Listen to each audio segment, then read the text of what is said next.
Hey fans, welcome to episode 3 of the Fan Rant Podcast. I got plenty to go over this episode, like a giant weekly rant and hot seat. We also have a special college football edition of the winner, loser, and clown of the week. Let's get to it. Let's start off with football, and I'm talking about MLS. Lionel Messi, the GOAT, is just a winner. Everywhere he goes, he wins. Why do I say that? For those who don't know, he added more to his trophy case. Him and Inter Miami won the 2025 MLS Cup. It's their first cup in their 5-year history. They beat the Vancouver Whitecaps 3-1. Messi was also named MLS Cup MVP. He assisted in 2 goals that game. Point play by Berhalter there. Kumasin loses the handle. Messi, Rodrigo de Paul, Rodrigo de Paul! Jordi Alba lifts it forward. Messi down off the chest, lifts it forward to Dano Allende to slam the door shut for Miami. Yes! The GOAT was signed by Inter Miami back in 2023, and his influence single-handedly changed the entire club. Other Barcelona legends and Inter Miami players, Sergio Busquets and Jordi Alba, retired after the game. They called it quits. It was their final game, win or lose, after great careers. And shout out to David Beckham, who is part owner of the team, and he was the facilitator of getting all of these great players like Messi, like Busquets, like Alba, and even Luis Suarez. Even though he did not play that game, but they didn't need him. He was able to turn this team into winners. As you can see, Messi is my favorite player. That's his jersey, his Inter Miami jersey, and he adds to his legendary career. He's done it all at every level. He's won Champions Leagues. He's won La Liga leagues. He's won the World Cup. He's even won 8 Ballon d'Ors. He is the greatest. So congratulations to Inter Miami. On to American football.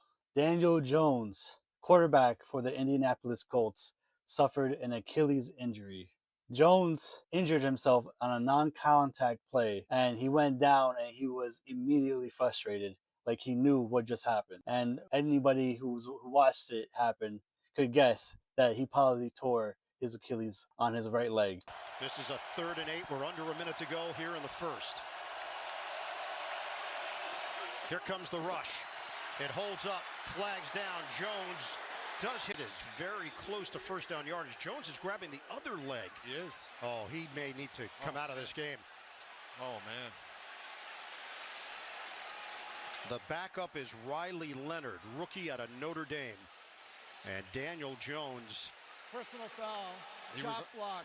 Offense number 2. It happened versus the Jaguars. He was already playing with a fractured fibula on his left leg for several weeks now, and he still was managed to play very well, even with that injury. If he did tear his Achilles, he's going to be out the rest of the season. It's a 9-month recovery period. He might be back for the start of the season next year. Injuries, unfortunately, have plagued his career. He's had neck injuries.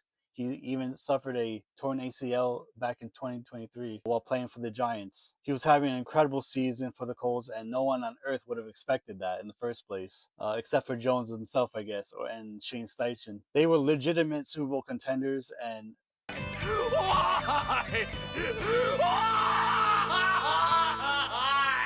but now it's ruined. Jones was in the line to get a big contract. That's probably out the window now. We'll see what happens now. The Colts could still sign him, but the contract he was expecting to get might have gone lower. There's also another quarterback injury. This time, Washington Commanders, Jaden Daniels, re-injured his previously dislocated left elbow against the Vikings. It was his first game back since the original injury back in week 9 against the Seahawks. You could look it up, that injury, yourself. I'm not going to put the video in because it looks absolutely hideous. So yeah, just Google that or YouTube it. Fair warning, it's pretty nasty. But how this injury happened, he threw an interception to Vikings defender Andrew Van Ginkel. Then he tried to chase him down for a tackle, but he was shoved to the ground by another defender, Isaiah Rodgers, which was legal, but you could see in the replay that he landed on the elbow and it did not look good for him. He had to leave the game, and Marcus Mariota came in for him. The Commanders still got embarrassed by the Vikings,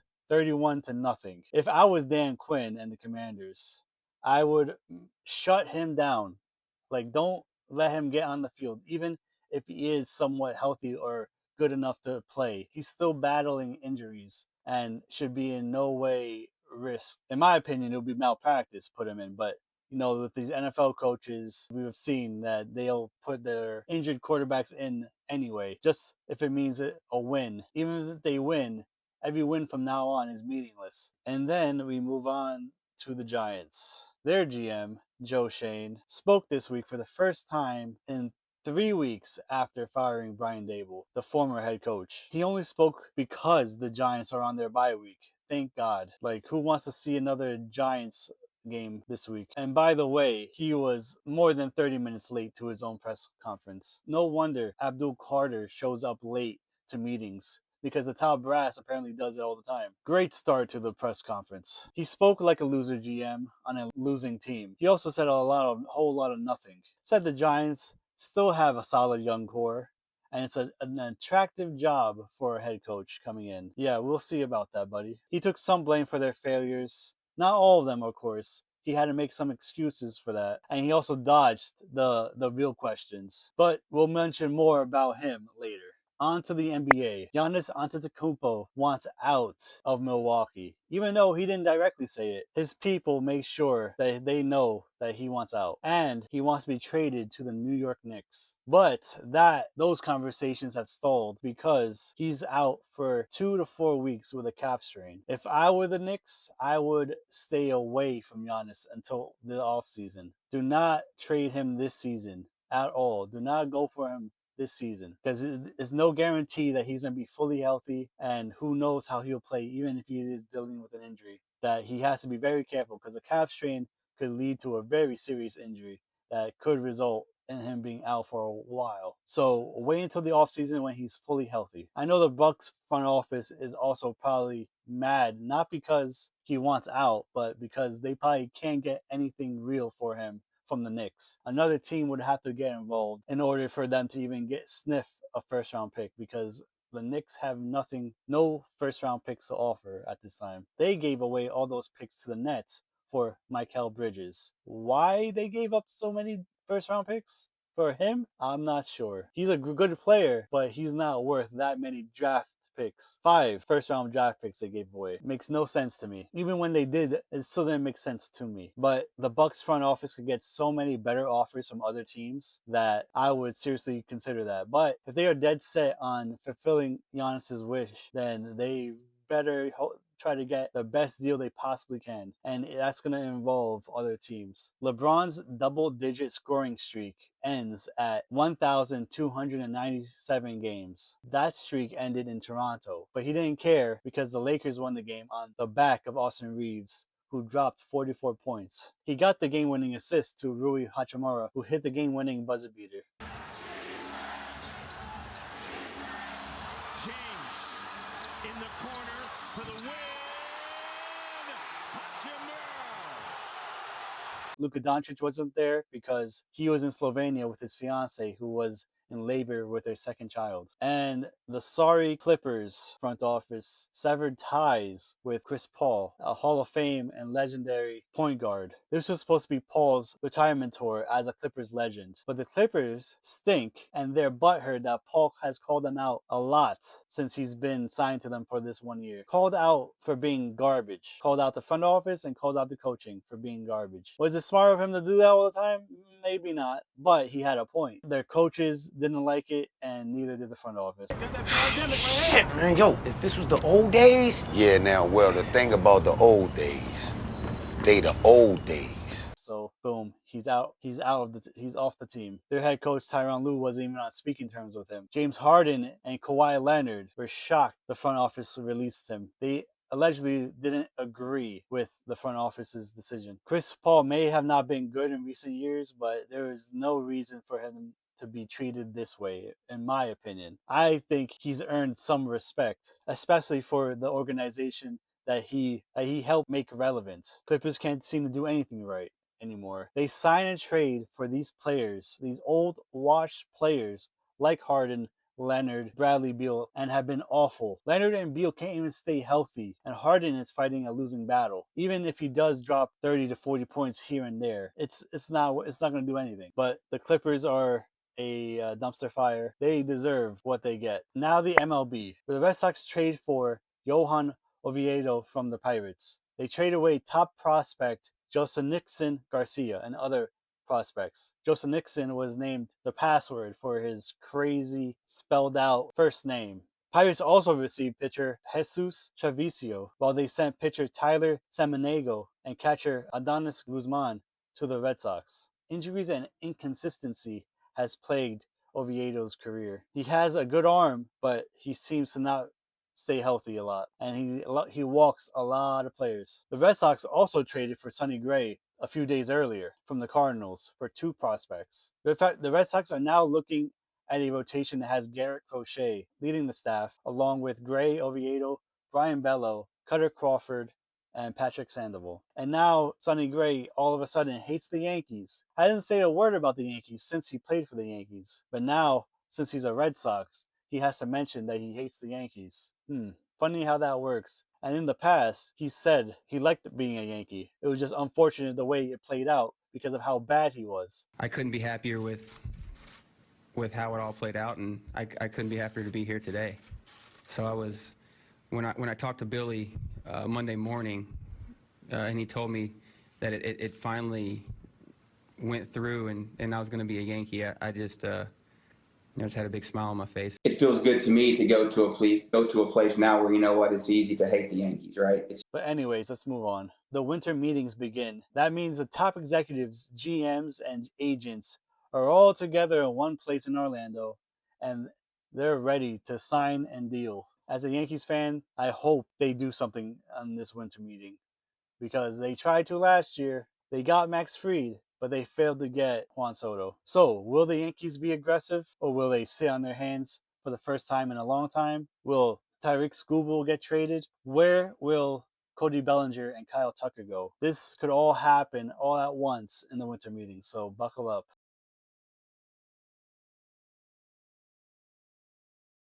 Now it's time for the weekly rant. Joe Shane is an awful GM, yet ownership is willing to keep him. By ownership, I mean John Mara and Steve Tisch. Why they're keeping him? The world may never know. It's the most baffling decision I've seen. 2 wins is not where we want to be right now. It's not good enough. I understand the frustration from fans, ownership, the people inside the building, and nobody's more frustrated than myself. And it starts with me, and I'm tasked with trying to get this organization going back in the proper direction. And the standard is to compete for championships year in and year out. Now, that decision could change in the next few weeks. They could keep losing and then decide, you know what, let's move on.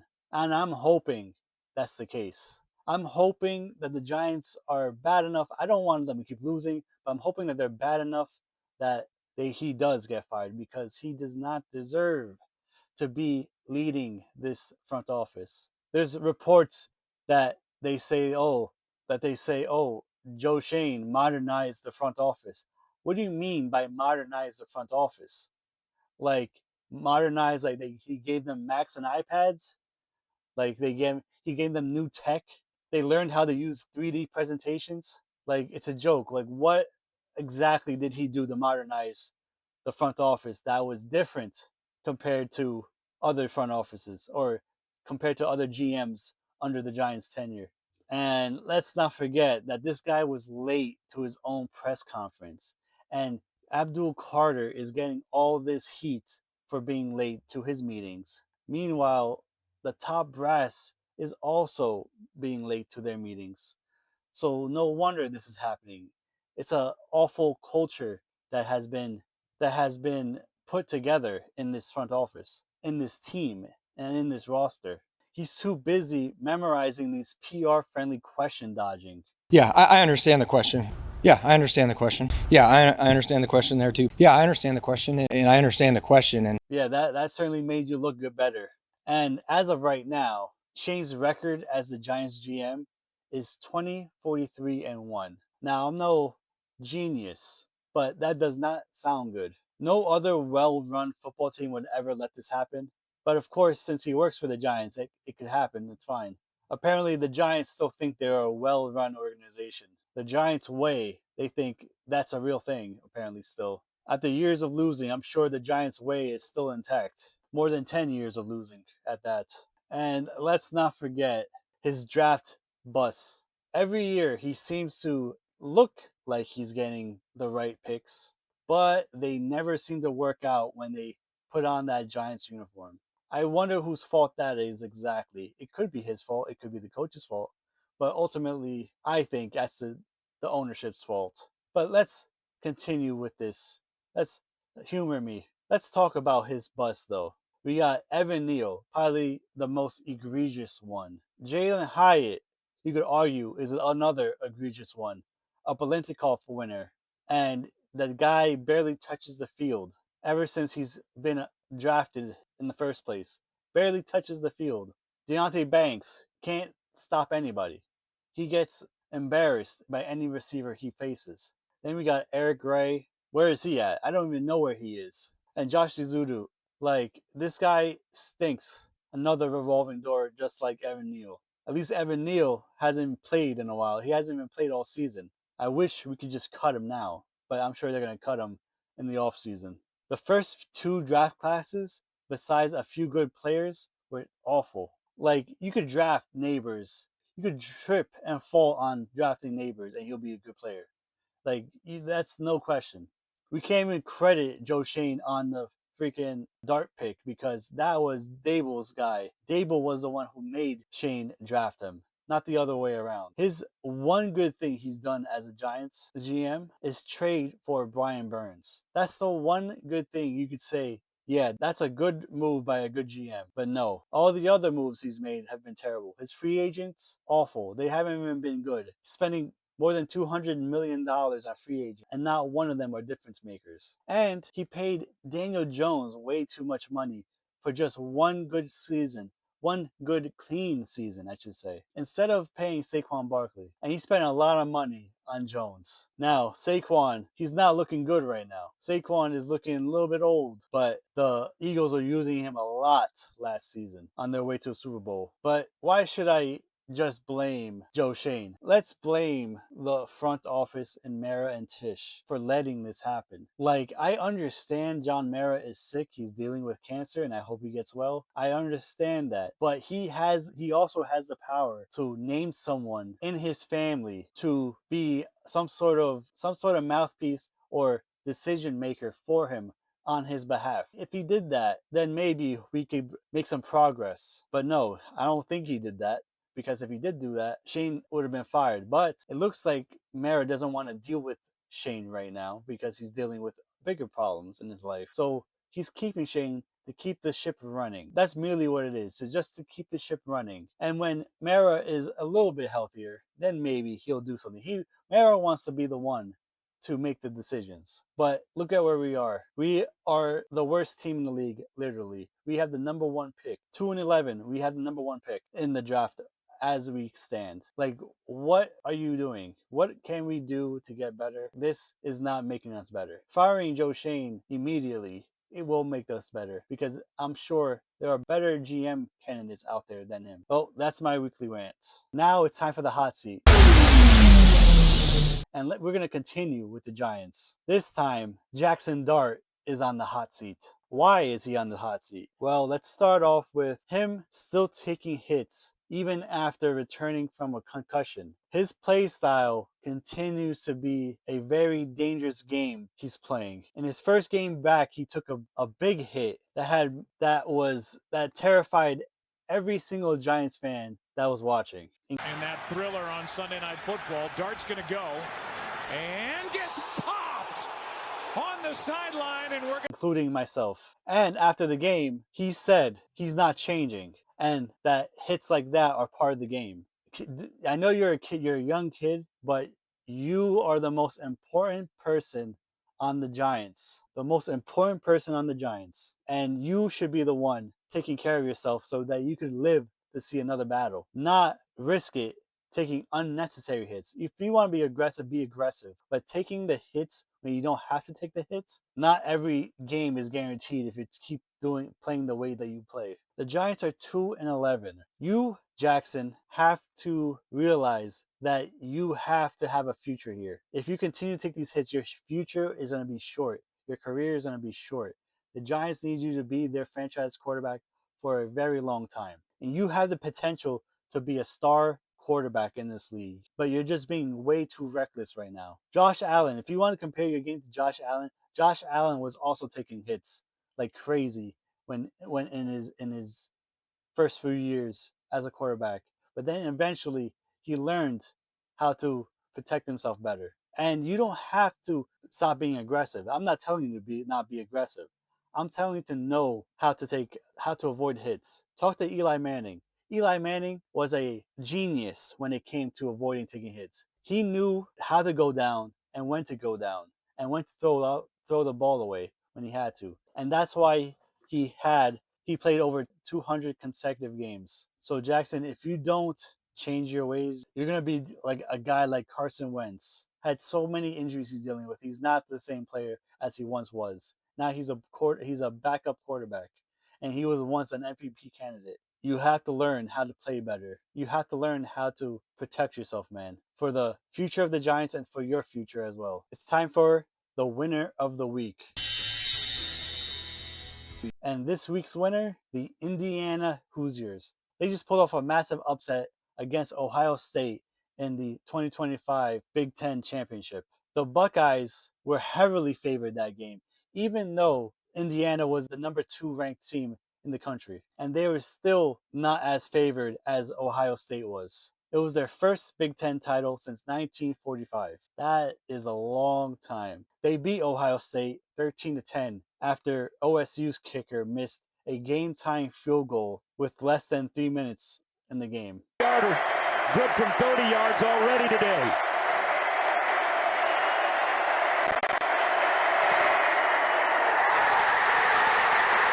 No good! Their quarterback, Fernando Mendoza, delivered a huge performance under pressure against NFL caliber defense, and he led the team to earning the top seed in the CFB playoff. Mendoza might be the number 1 pick in the draft in April, or at least be the first quarterback taken. So Indiana has a real shot at winning their first ever national championship. They got the talent and they got the quarterback. Question is, will they do it? It's a tough task. So congratulations to Indiana. Congratulations, Fernando Mendoza. You guys are the winners of the week. Now let's get to the loser of the week.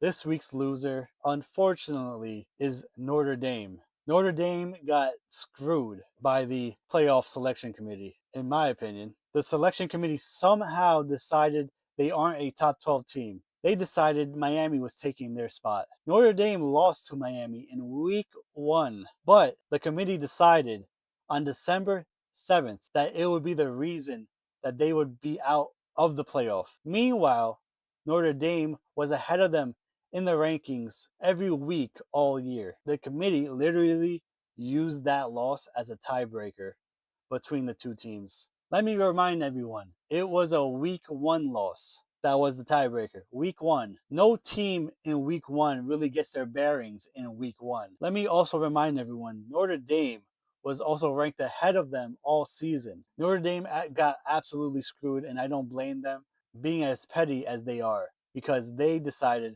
to not play any bowl game. And I respect it, actually. People might say, oh, they're crying, like they're babies. I respect this kind of pettiness. I love pettiness, actually. I always enjoy when college football looks bad. I always enjoy when teams and players and coaches or commentators tell college football to shove it. I love it. I love that when that happens. I always love it when they make them look bad. Give me the chaos. I enjoy the chaos. But for the sake of the loser of the week, I'm sorry, Notre Dame, I have to put you here, even though I don't want to, because you don't deserve it. But for the sake of the loser of the week, you are the loser of the week. But you don't deserve it, so I'm sorry. And finally, clown of the week.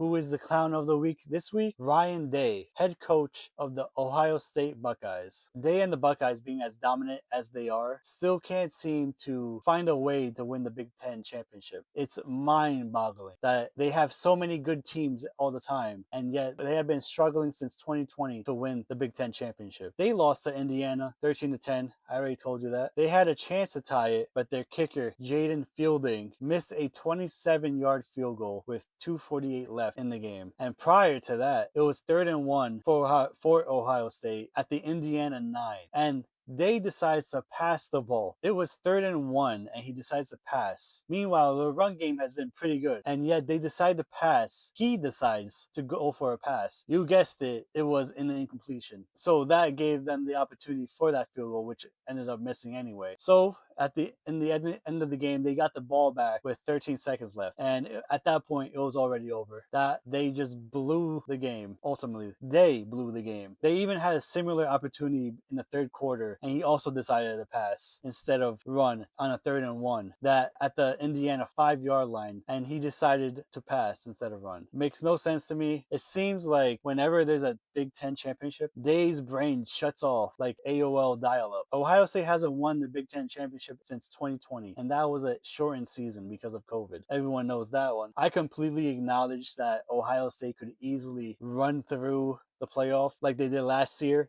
after losing the Big Ten to Michigan. But dude, at some point, what is your issue with the Big Ten champ? What is your issue beating like these Big Ten teams in the biggest spot for the Big Ten? My point is the opportunity to win this chip was right there in front of you, and you somehow forgot how to coach. For a national championship winning coach, you look awful. But anyways, they gave Indiana the number one seed in the playoff. I'll even make myself clown of the week if they do win the Natty again, even after another Big Ten L. So if we come here in January and Ohio State wins, I will be the clown of the week. Maybe the clown of the month. We'll see. But dude, at some point you gotta win the Big Ten championship. You can't just look like a fool on the field doing a championship game like that. But anyways, that's my clown of the week, Ryan Day. All right, that's it for episode 3 of the Fan Rant Podcast. Thanks for watching. Like and subscribe. If you got any ideas to add to the podcast or any takes on the segments, drop a comment. I am willing to change a lot of things. We'll see. So let me know in the comments. I'll see you guys later.